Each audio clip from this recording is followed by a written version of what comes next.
21-year-old Laken Snelling seemed to be living her best life. The Tennessee native was going to school at the University of Kentucky. She was a member of the cheerleading stunt squad, and like many other young adults, she was also active on social media, sharing her life. But investigators say there was something she wasn't sharing, a dark secret hidden in her closet, a dead baby. Now Laken is under arrest, and we have the latest.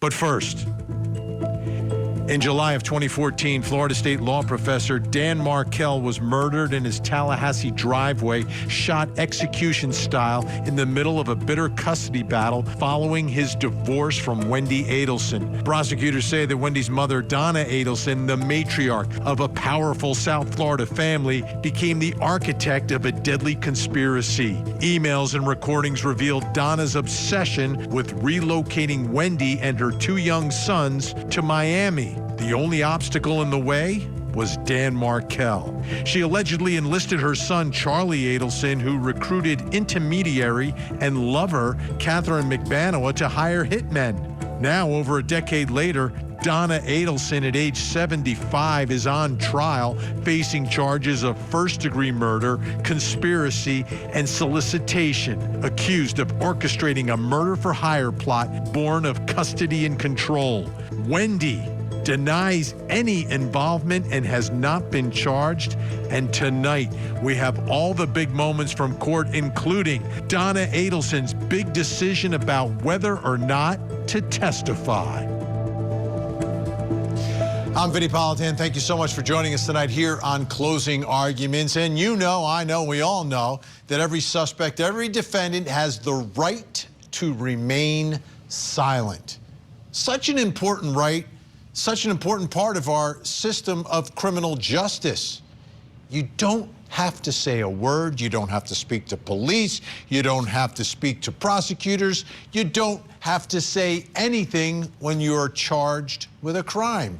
You have that right, every suspect and every criminal defendant at trial. That's because the prosecutors are the ones who have the burden, right? Everything is tilted that way. You don't have to do anything. And I'm not saying you're going to be charged with a crime, by the way, but I'm saying we, as Americans, we don't have to say anything. We don't have to put up a piece of evidence. We can completely just sit there because prosecutors are the ones who have the burden of proof. They have to prove the case. And not just sort of prove it beyond any and all reasonable doubt. I'm a former prosecutor. I know how high and how deep that burden is. Here's the thing, though, with this defendant, Donna.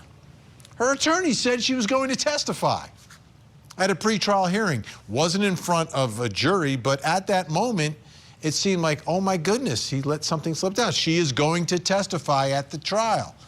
So from the beginning, we presumed and thought that Donna Adelson would take the stand in her own defense, and today was the moment of truth.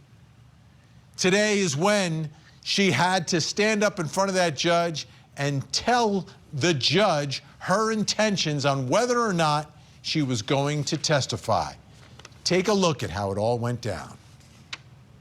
Mrs. Adelson, the question remains, as it relates to your right to remain silent and your right to testify, what is your decision concerning these two rights?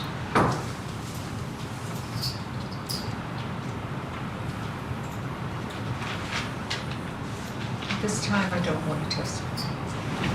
Very well.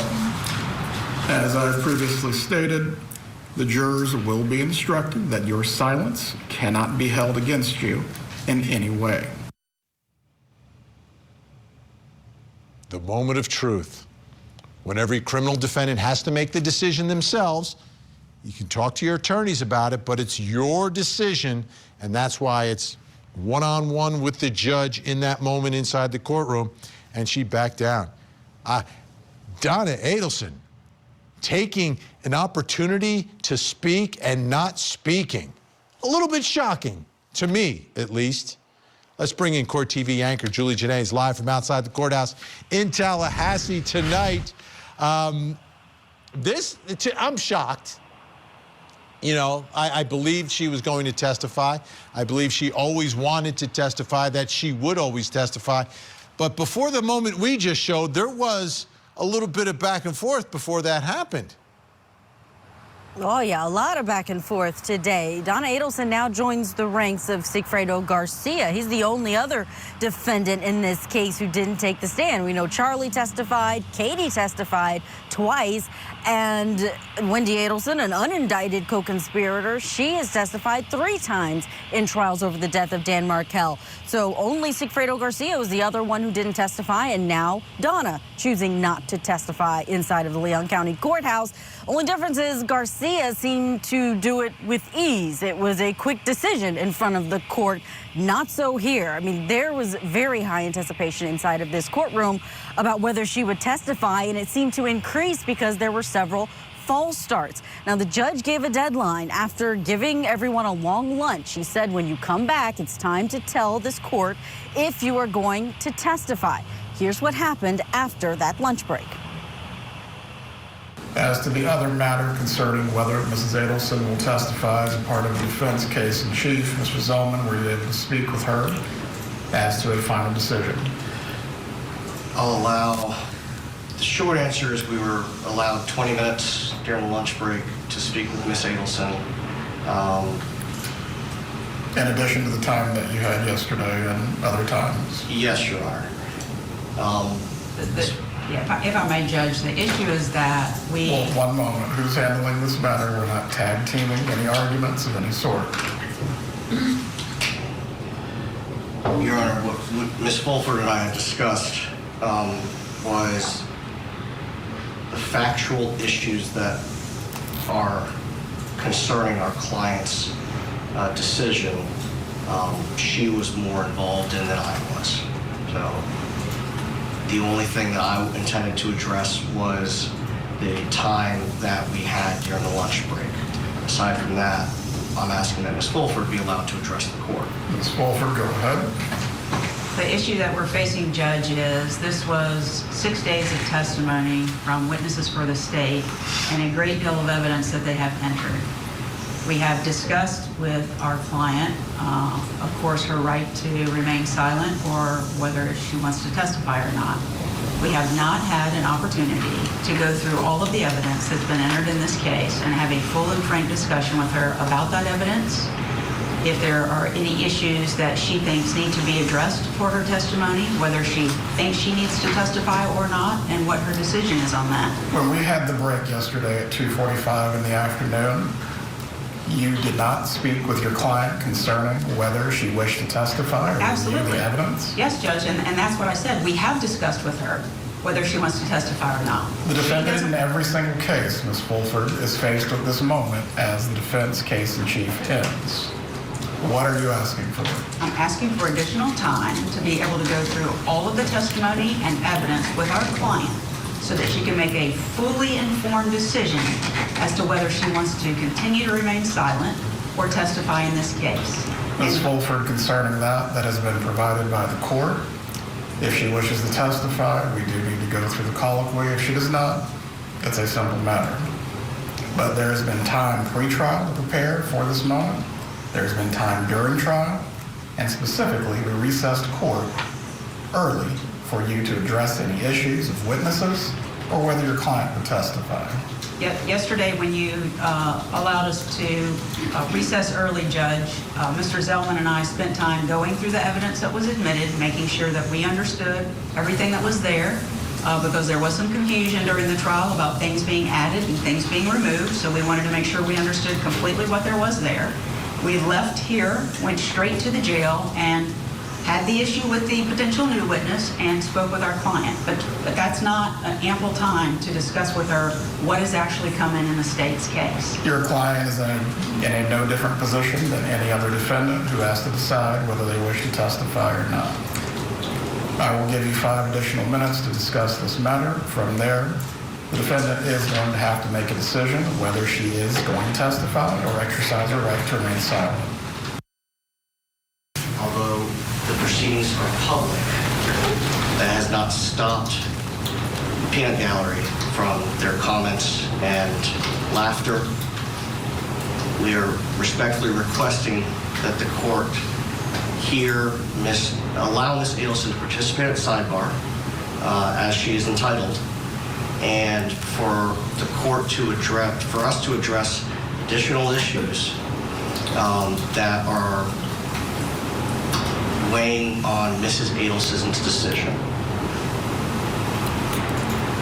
His approach, we're not going to do this for very long.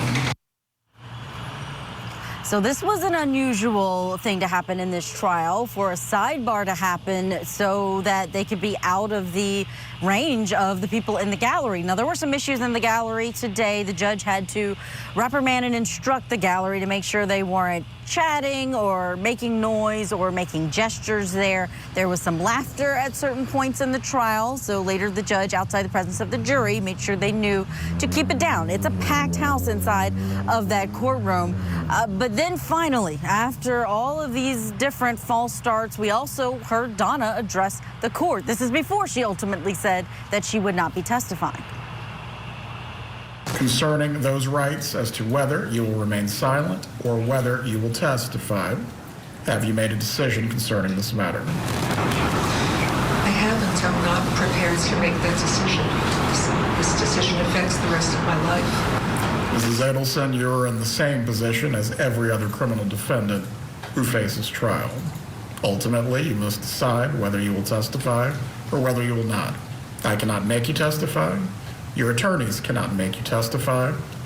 But ultimately, you must choose whether you will testify or not. I don't have to choose. I was hoping I would have some time to speak to my attorneys. This has already been discussed, ma'am. What is your choice? You know, Donna Adelson there, not afraid to push back on the judge. The judge telling her you have to make a decision, and she's still there at that point refusing to. I think, Vinny, that's one of the reasons we expected her to take the stand and tell her side, because in pretrial hearings, the time that she was in her first appearance, it was almost like she couldn't help but speak out, even when she wasn't supposed to. Oh, absolutely. And I think she's lived a life where she's pretty much tried to manage and control every situation, whether it's her life or Harvey or her children or whatever, and grandchildren as well. Okay, so what happened after all that, Julia?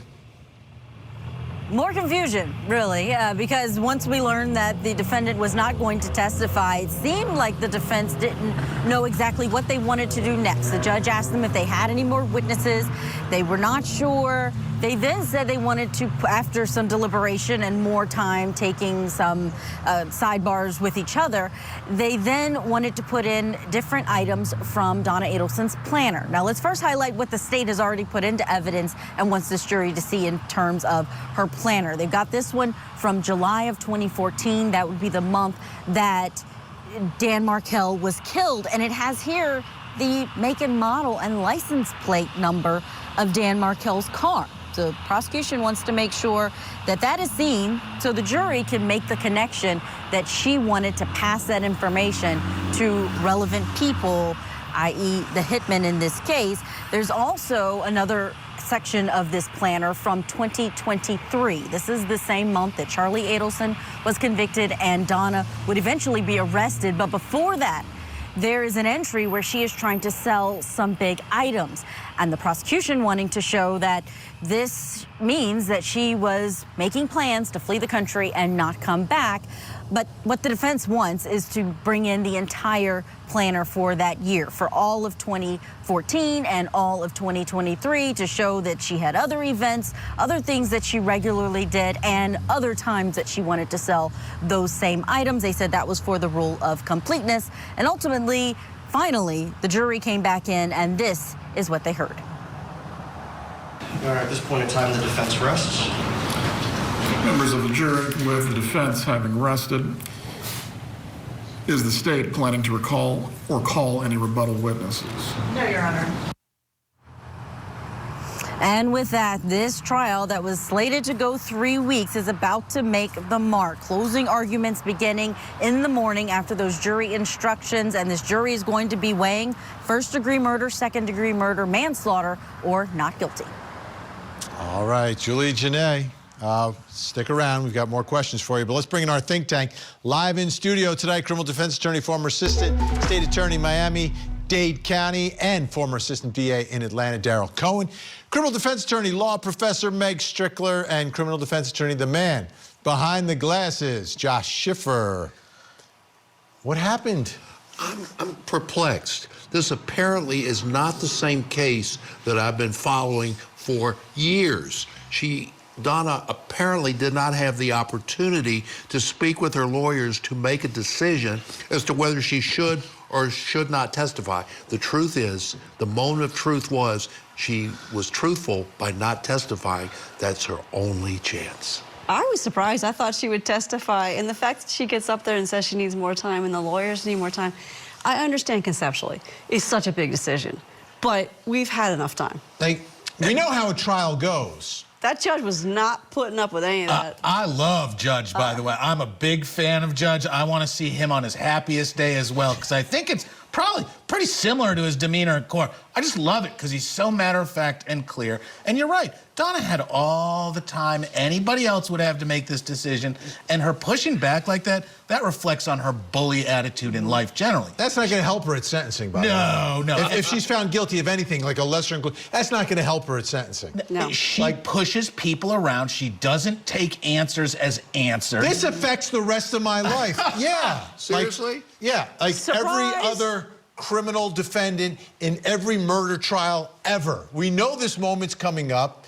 You know she's watched Charlie's trial. She probably watched Catherine's trials. She probably watched Sigfredo's trial. Like, my goodness, you know this is going to happen. This doesn't just like, oh, we've got to decide? I don't know. What are the specials? Can we go over the specials again? And like, would no. 5 o'clock dinner specials is what she's going to have for the rest of her life that's been affected as a result of the fact that Dan Markel's life was completely affected. He didn't have a rest of his life. And I think she's one of those rare clients where every defense lawyer in America says, no. You, no testify. There is no you opening your mouth and getting exposed to a couple of great state prosecutors. Do you think anyone could tell Donna what to do, though? Really? Do you really think a lawyer could tell Donna? Oh, but you know that prosecutor was chomping at the bit to cross-examine.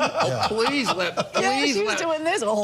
Bring him. Do you think the conviction of her son after he testified impacted her decision? No, not at all. No, I think what impacted her decision is ultimately, Donna, if you testify, you're going down no matter what. You'll probably go down regardless, but you're going down no matter what. All right, the beeper's going off. I think we're out of time. Let's go. Either that or I need some glucose, folks. Anyway, Think Tank is staying with us. When we come back, the final witnesses for the defense, Julie Janae will join us again, plus coming up next hour. Tonight on Vinnie Politan Investigates, we continue our in-depth coverage of the case against Donna Adelson and show you the moment Charlie's girlfriend, Katie McBanoa, admits it all to investigators. But is it the truth? Tonight, we investigate. Court TV's Vinnie Politan with the latest and breaking true crime stories. Now, let's look at the other side of all of that. Vinnie Politan Investigates. Tonight, 9/8 Central, only on Court TV. Donna Adelson is facing charges of murder, the death of her former son-in-law. This is terrible. Now that Donna has turned into a defendant, what's next for the Adelson clan? The Matriarch Mastermind murder trial. Live coverage weekday mornings on Court TV. This time I don't want to testify. Very well. Well, what time are you going to testify? Like, this is it. You either testify now or you don't testify. Like, she's not testifying. Donna Adelson declined to speak, but there's still a lot of things that happened in court today. And Court TV anchor Julie Janae is live outside the courthouse in Tallahassee, Florida. So the defense wanted to call someone from jail as a witness. What was that all about? Who are we talking about here?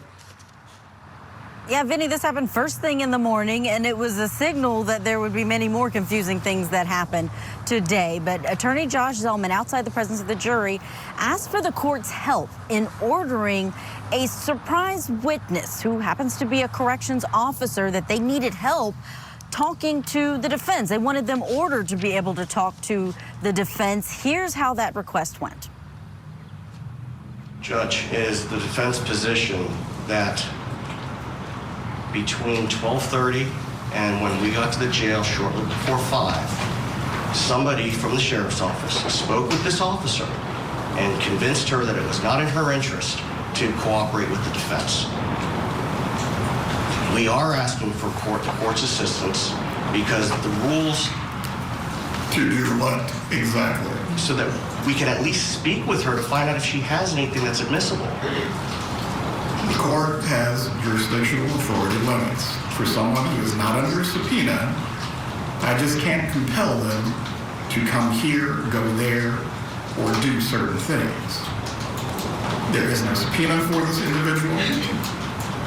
If they choose not to speak with you, so be it. But please bring in the undersheriff.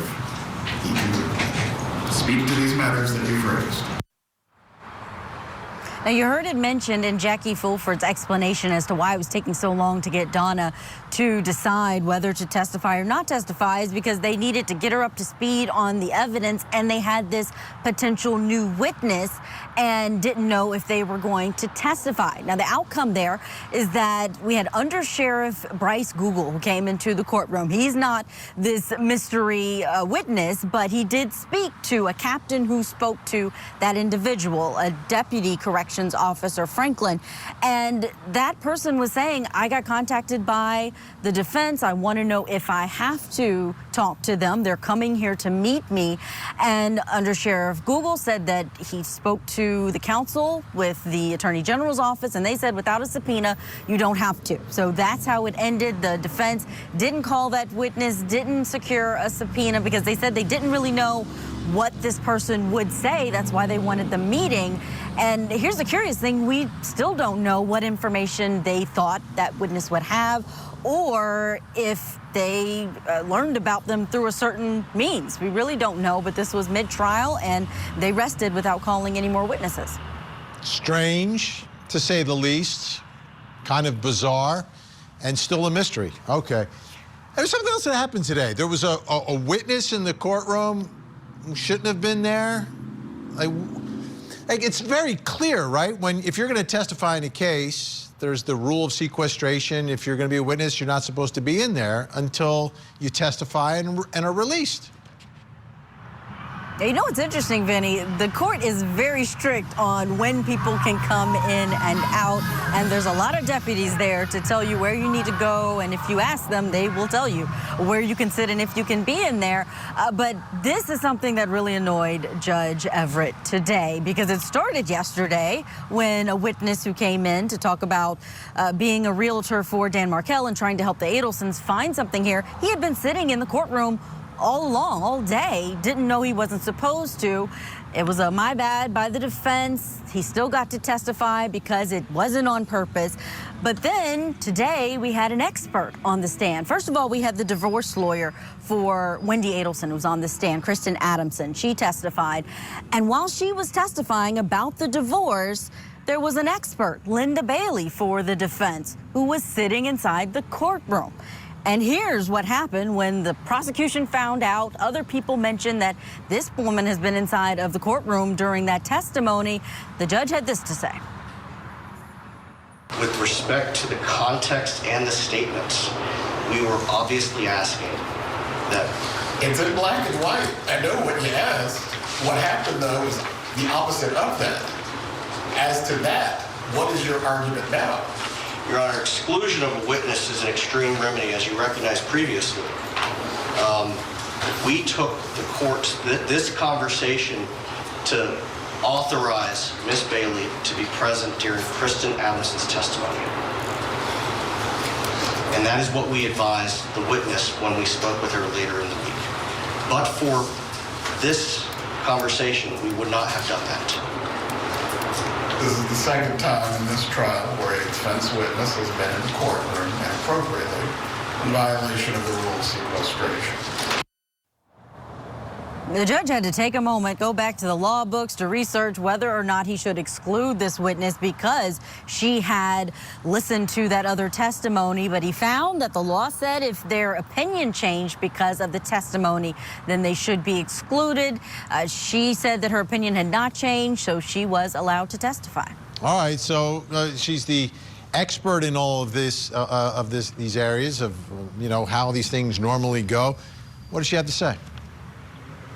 She explained that this divorce that we have called contentious, this custody battle that we've called bitter, she said it wasn't that at all. It was basic. It was run-of-the-mill. That Wendy Adelson and Dan Markell were actually very amicable in their back and forth and the way that they were filing things, and that Wendy Adelson was a model client, that the way Donna Adelson was reacting to the divorce is typical of divorce and custody proceedings. Take a listen. You're somebody that has vast experience with a ton of divorces, right? Sure. The parties only have experience with one divorce, right?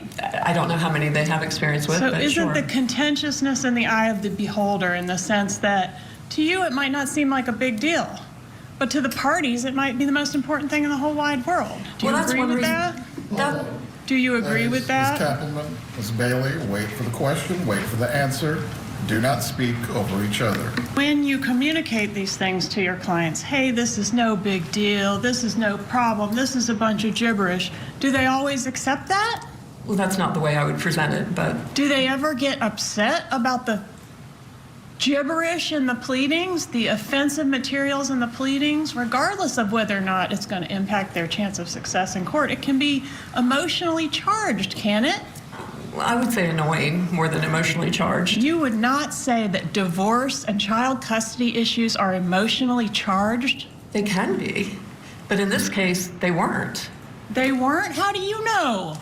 From the pleadings, because I don't have 10,000 pages in front of me. You're not in the mind of the people whose lives are impacted by these pleadings. It's not just about pieces of paper and a binder, is it? So, like, I may think I've got a bag of stinky garbage, but the garbage man might not think it's stinky at all. Do you get the reference? I don't. What is no big deal to us is a big deal to these litigants, right? You can't agree with that. You can't agree with it. Strike the question. Probably the most fiery cross-examination that we've seen so far. Here's something that happened during the defense direct of this witness. They brought in binders and binders that had 500 pages apiece, so thousands of pages. But it didn't have anything to do with Wendy Adelson's case. It was to show another case that this expert worked on where it was contentious and fiercely litigated. And they wanted to show the jury the comparison because all of Wendy Adelson and Dan Markell's filings fit into one of those binders. That did get an objection from the prosecution, and the judge did clear the courtroom after that one. But Vinny, I'm wondering if this means, because we're seeing a lot of intention from the defense on what happened after Charlie was convicted, when the flight to Vietnam and the informants and the jailhouse interactions that she had. And they're also focusing on the beginning, before the murder, the divorce, and the things of that nature. Are they going to embrace the middle in closings tomorrow, saying that the wiretaps, yes, the extortion theory from Charlie and all of that, yes, she wrote the checks, but she didn't know about it at the time of the murder? That's a big mystery because she didn't testify, so it'll be up to the lawyers. Wow, what a day. You know, it's amazing how much happened even without Donna Adelson taking the witness stand. Julie, Janae, rest up. Closing arguments tomorrow. Wow, big day. Thanks so much. Bring back in our think tank. Still with us in the studio, Daryl Cohen, Meg Strickler, Josh Schiffer. Like, it wasn't contentious. And why are you bringing Wait. She was threatening to convert the kids and have them baptized. It wasn't emotional.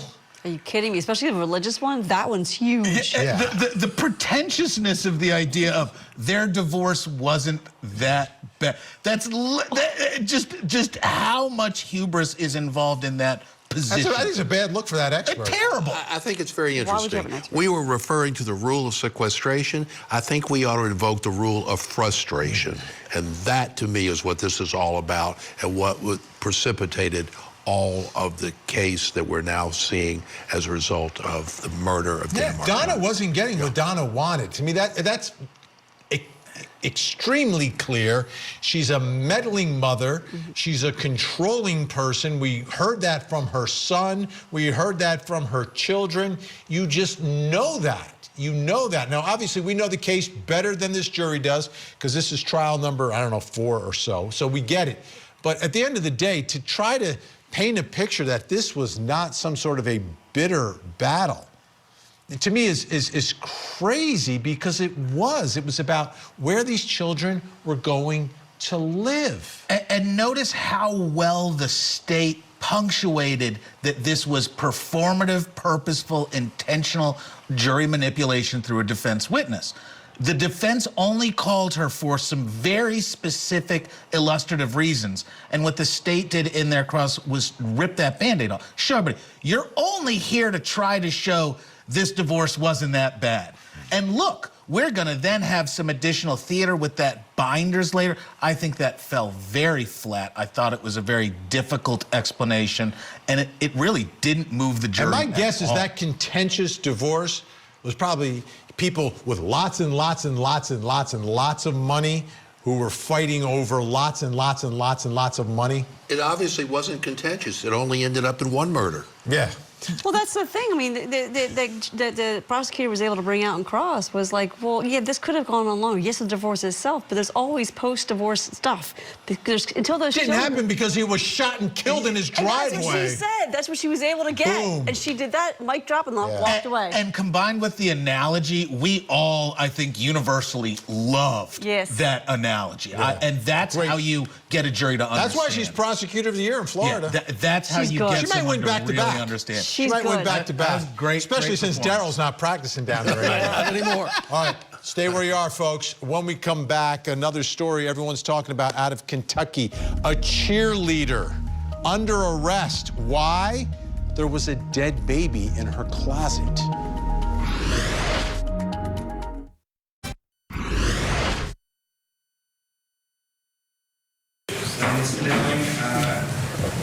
I understand you got terms as far as your pretrial relations. Make sure you're abiding by those terms. Stay in touch with Mr. Martin. We'll be back in courtroom number 3 on September the 26th at 8:30. Please approach that one. Sure. All right, that is 21-year-old Laken Snelling, cheerleader at the University of Kentucky. She's from Tennessee, but she was inside of a courtroom because she's been arrested after a dead baby was found in her closet. Let's get some more information tonight. Court TV field reporter Cody Thomas joining us tonight. All right, let's start from the beginning here. How did this investigation begin? Vinny, to understand all this, we have to start, of course, with what we know. And just a week ago, last Wednesday, police were dispatched to a home near the University of Kentucky's campus in response to an unresponsive infant. That's what the police document said. And of course, once they got to that home, that is when they found the young infant's body wrapped in a towel, dead on the scene inside of a black trash bag in Laken Snelling's closet. Now, important to note, Vinny, just today, just a couple of hours ago, the coroner put out a report that determined that the cause and death of this infant is actually undetermined, and that death investigation is still underway. Now, Snelling was, of course, taken into custody just a few days ago on Sunday, and police say that she admitted to giving birth, and she also admitted to concealing the birth by cleaning up any evidence in regard to the birth at all. And also, Vinny, she was putting those cleaning items and chemicals also in the trash bag with the baby.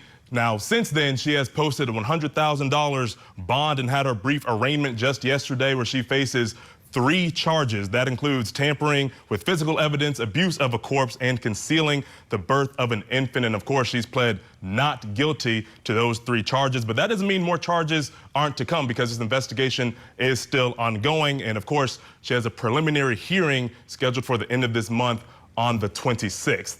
Now, Vinny, what's also very intriguing about this, now, she is a 21-year-old college student. Of course, she's on social media her most recent TikTok post. And we have a screenshot from that post. If you look towards the bottom left there, it's kind of small, but this post includes a collection of life goals outlined by emojis. Now, under that life goals, those emojis include the emoji of a mother holding a baby, the emoji showing and depicting a family, money, and a house. All of these emojis together implying that she wanted to be a mother and have a family of her own. Those were her life goals. So it's very intriguing considering the circumstances that she's in now. So, of course, Vinny, that's what we know. Now, what don't we know? We still don't know who made the 911 call, but we did confirm today here at Court TV that the Lexington Police Department will not release any 911 calls to do with this as the investigation is still ongoing. But what else don't we know? We don't know what sort of living situation was going on in that home. Did she have roommates? Was it a dorm? Was it a house? Was it an apartment? Was it some sort of property that her family owned? Who's the baby's father? These are all questions, Vinny, that we still need answers to, but I'm sure we'll get as this investigation continues. And of course, she's currently on house arrest and ordered with no ankle monitor, given the nature of the charges, but she's ordered to live with her parents, and the university hasn't released any explicit statements aside from the fact that she is a student and that she was a member of that cheer stunt team. All right, Cody Thomas, thanks for all the info. Let's bring back in our think tank, Daryl Cohen, Meg Strickler, Josh Schiffer. This is a huge development, undetermined. How does that impact the potential homicide investigation here and trying to figure out what happened to this baby, when it happened, and who's responsible? Cause of death is the determinative information. The state can't make a decision unless it's based on what the medical examiners come back with. But we think now, since they're having to do more tests, get more information, do more things, they said undetermined at this moment. They're not done yet. So I think it leads towards more of an issue of when did this baby die? And how did this baby die? And why did this baby die? Because she didn't Did want the anyone know baby. that she was pregnant is the first question I have. Yeah, She right. did. You've got that question, but what Daryl's really... Did she know? I mean, there have been cases where women have not known. I Till the last minute. believe there was acknowledgement from other people at some point of the pregnancy, but really follow what Daryl and Meg are talking about is there's a baby that's born. We all know a baby was born. How did that baby die? Did it die because it was abandoned and exposure? Or did it die in utero? That's what I was Did it die in utero? But yeah. I'm getting to, or was there an action taken against the baby after birth? After birth, right. And that's why we're bruising some of the other issues that would take a minute. Babies, when born immediately, are the most fragile things in the world. Their skin is like paper. We've covered stories like this, and it's incredibly difficult to prove how the child died. Or when. That's the key part. Let's wait and see what the autopsy results are. I suspect It's undetermined. Well, I think there's going to be more. I think they're doing more tests. It's too fast. They are doing more tests. And the scrutiny guarantee on it. this, everybody's eyes are on this. That ME is getting pressured by Well, everybody. if it was like asphyxia or something like that, I think that would have been done immediately. Well, if it was Are they going to do a obvious. toxicology? Sometimes a baby can die in you earlier on and then come out. Yeah. So if that was the case, that would have been more easily determined. There could be a failure to thrive Yes. issue, which is surprisingly common with babies. There's lots of things. Or did she assault a baby, which is unfortunately in the realm of possibility. That's why I think it's leaning towards that possibility versus what I was just referring to, because they didn't come up with an immediate answer. Yeah. I want my inquiring mind to steal it. Wants to know what the autopsy results are. Once we find those autopsy results, we will have an idea, a really good idea of how that baby perished. They're also combing social media. They're combing all of the family, the relatives, the boyfriend. Does a mother carrying a child like she was have an obligation to do anything and everything to make sure the baby is okay? Like, can you charge someone for the death of the child for not taking care of yourself therefore not taking care Was of she the having child. was she having the doctor appointments? We know Yeah. none of these things. So yes, you can be charged with those things. There's What are you charged with There's there? deprivation. There's all kinds of That requirements. could be a homicide charge. But No. you could get Could be pretty a high up homicide depending charge. on how What I you don't know in get there. Kentucky is, can you be charged with the death of an unborn child? Deprivation of a child leading We don't to know Kentucky. substantial It injury depends. or Georgia. death. It Yeah. depends California on what can, type yeah. of medical procedures she did or did not have. It depends on how many times, if any, she saw the obstetrician. It depends, and that's the magic 2 words. It depends. She could be charged for failure to take care of the child prior to its birth. Well, let me ask you this. Does the fact that she puts the child in the closet, With cleaning materials? right, but does that tell us anything about her mental state? It tells me I'm scared and I don't want anybody to know, and I'm going to try to hide this. And because I can close my eyes, no one else will know. I mean, we could argue that the hormones were going crazy. We could argue she might have some mental illness. I don't know. I mean, these are the things that one could argue. And that she kind I of also want to know- disassociated Yeah. from it and said, I don't think there's actually a baby, and that's why she was able to put this baby in a plastic bag. It blows my mind. Which that's the part that anybody that's had a baby or been with someone who's had, man, you can't do anything. Like the imagining harming something that precious, I know. it just doesn't even make sense. No. How the 911 call was made to me is also significant here. Why, like who called, what made them call, how was the child Did discovered? they hear the baby cry? Right. You know? Was there a We discussion have before? so many questions and so few That's answers. why we have Cody Thomas. We'll get some more answers. All right. Big thanks, Daryl Cohen, Meg Strickler, Josh Schiffer. Always great to have you. Don't go anywhere, folks. When we come back, I will reveal something else you need to know tonight. Tonight on Vinnie Politan Investigates, the dramatic case against Donna Adelson continues. Why didn't Donna testify? Tonight, we investigate. Join Court TV's Vinnie Politan with the latest and breaking true crime stories. Now, let's look at the other side of all of that. Vinnie Politan Investigates. Coming up next, only on Court TV. Donna Adelson is facing charges of murder, the death of her former son-in-law. Now that Donna has turned into a defendant, what's next for the Adelson clan? The Matriarch Mastermind murder trial. Live coverage weekday mornings on Court TV.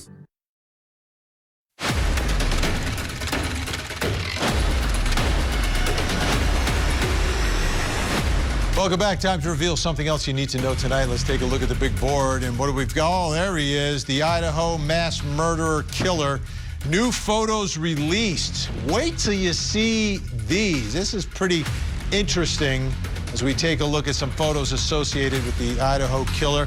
We begin with some birthday cards that he apparently received after committing this horrific act. His birthday, I guess a week or two afterwards, 8 days afterwards, and there he is. Oh, look, your eyes. Yeah, he's got your eyes. They must be beady. Also, some notebooks were found as well. You can see some of the writings of the killer. All this stuff, part of the evidence in the case that is now being made public, finally. Let's take a look at his bedroom and how this guy was. Oh, there's a refrigerator.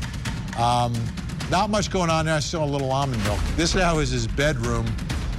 He's got a closet. Oh, a little bed. Not much going on here. Not much going on. Small apartment. Meager, plain, boring. Let's take a look at the kitchen. There you go, he's got lots of water. Electric stove, little cabinets, and he's got the microwave. That's probably how he cooked most of his food, my guess. And there's the refrigerator. You got some almond milk and some tofu. And I don't know what that is on the left there. I can't tell what that is. Oh, a little Italian food, some Thai food. I told you, microwave. King of the microwave. All right. Enough of him. Take a look at your screens. We have a missing child who needs your help. This is Tanasia Hare. Tanasia missing from Gretna, Louisiana, 16 years old. Pick up the phone, make a call, make a difference. 911. 1-800-THE-LOST, or you can call the Jefferson Parish Sheriff's Office down in Louisiana. Let's see if we can get Tanasia to a safe place tonight. Don't go anywhere. We have another hour of live true crime. Vinnie Politan Investigates is next. In the meantime, please don't forget to hug the kids.